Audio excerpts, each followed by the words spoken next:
I love giving the sermon on Thanksgiving weekend. Many of you know that gratitude is a central part of my spiritual practice, and I love having this opportunity to share it with you.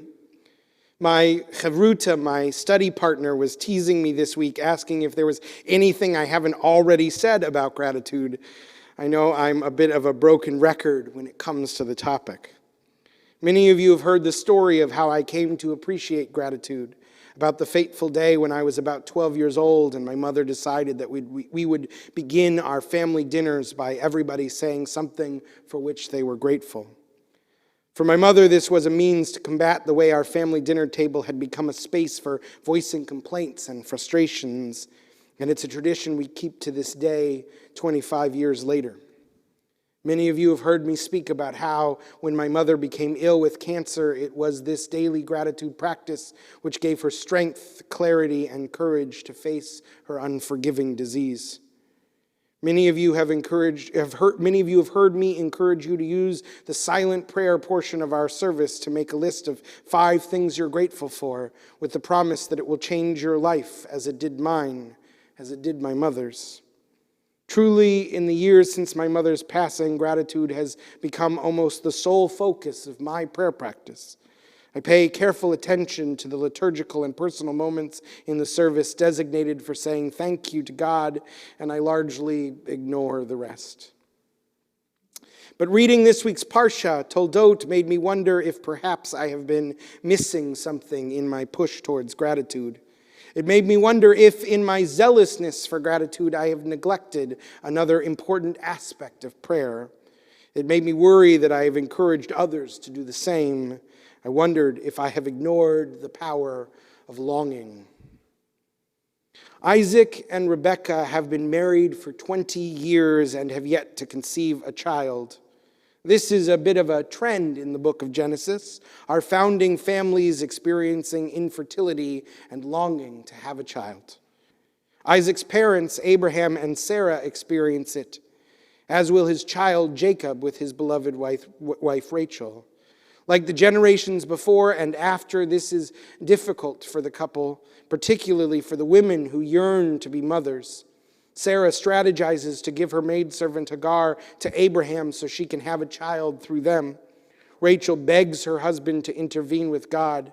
The Torah tells us Jacob was incensed and responds to her, "Can I tell God what to do if God denies you the fruit of your womb?" Empathy was never Jacob's strong suit. In both generations, we understand the heartache of childlessness. But Isaac takes a different tact. The Torah tells us that Isaac pleads with the Eternal because of Rebekah's barrenness. Linokach, his wife. The word linokach is ambiguous. Most commentators read it to mean for or on behalf of. He prayed for his wife. But it reads more literally as in front of or opposite his wife. From this, some commentators come to understand that Isaac prays in his wife's presence or even with her. Here, Isaac does not ignore his wife's needs or take matters and maidservants into his own hands. He does not even go to speak to God alone. He offers his prayer right there, in her presence, so that she understands that his longing matches hers. And in the very next verse, she's pregnant. Her prayer has been answered. Though she got more than she bargained for, she's pregnant with contentious twins, a condition my wife can identify with all too well. This act of praying together shows us the unique nature of Isaac and Rebekah's relationship. Isaac is the first man of whom the Torah says he loved his wife. He's also the only of the forefathers to have only one wife. In all the 20 years of their struggles with infertility, Isaac does not seek another wife or a concubine. He is fully and deeply committed to Rebekah. A midrash on the word linokach, opposite her, makes the power of Isaac and Rebekah's love even more explicit. Isaac prostrated himself in prayer here, and she opposite him.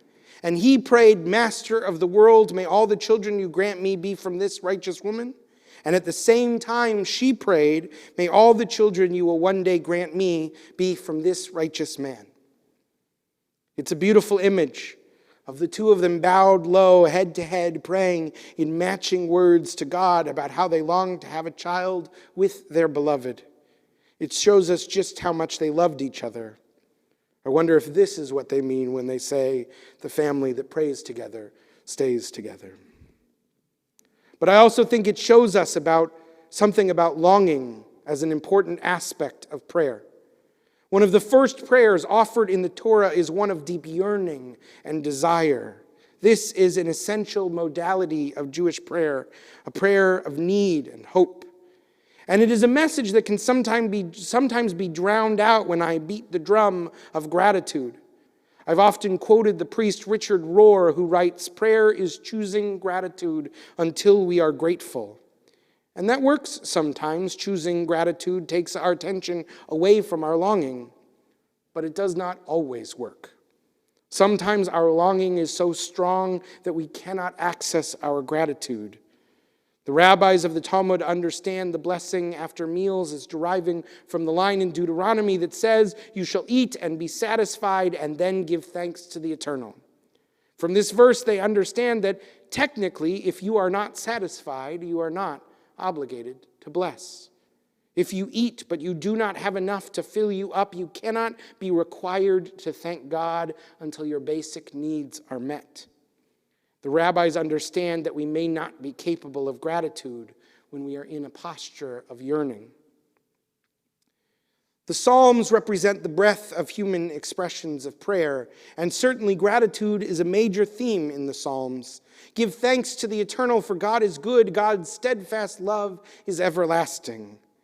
But longing is also present in the Psalms. My soul yearns, yes, it longs for the courtyard of the One. Like a deer cries for water, my soul cries for you, O God. Like a watchman yearns for dawn. We cannot always be satisfied, be thankful. Sometimes we have too much that we need. I don't mean for this to sound materialistic. We are surrounded by messages encouraging us to buy more, consume more, want more, not just on Black Friday, but every day. I'm talking about the deepest longings of our hearts. Rabbi Lisa Goldstein, the former executive director of the Institute for Jewish Spirituality, says that this is the difference between yearning and desire. Desire is focused on an object, human or otherwise, which we may or may not acquire. It is easy to confuse this with yearning, but in desire we seek to be satisfied. Yearning, on the other hand, is a spiritual stance, an orientation of longing to connect with something fundamental in existence.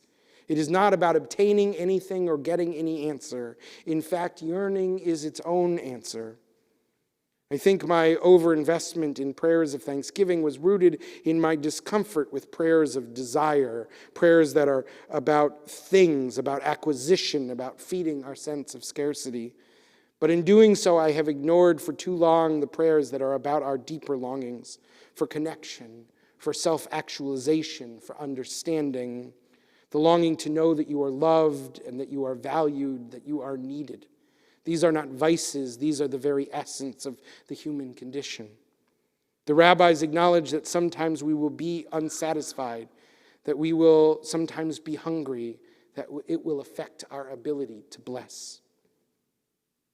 In his book, 7 Habits of Highly Effective People, Stephen Covey delineates between a mindset of scarcity and a mindset of abundance.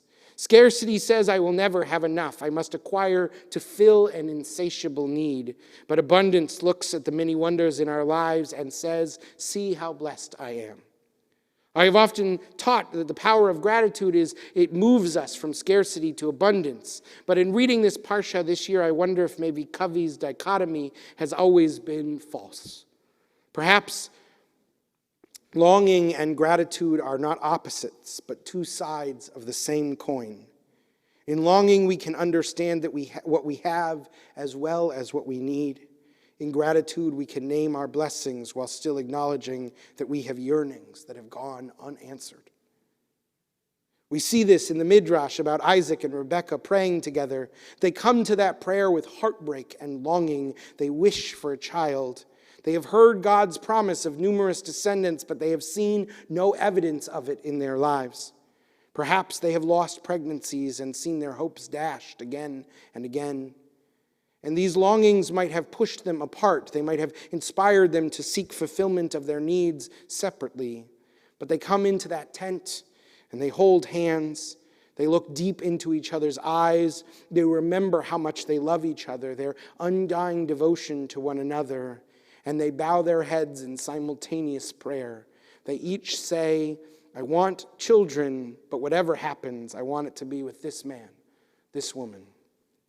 Their longing reminds them of what they value, of the love they share, of the commitments they made. And in that way, even before they eventually become pregnant, their prayers have been answered. Rabbi Goldstein writes, yearning can be cultivated as a devotional practice to help remind us of all the expected and unexpected places we might experience love. Not the love that demands conditions and reactions, but just the sweet, generous love that flows in everything and which we can offer back as a gift in service of the divine.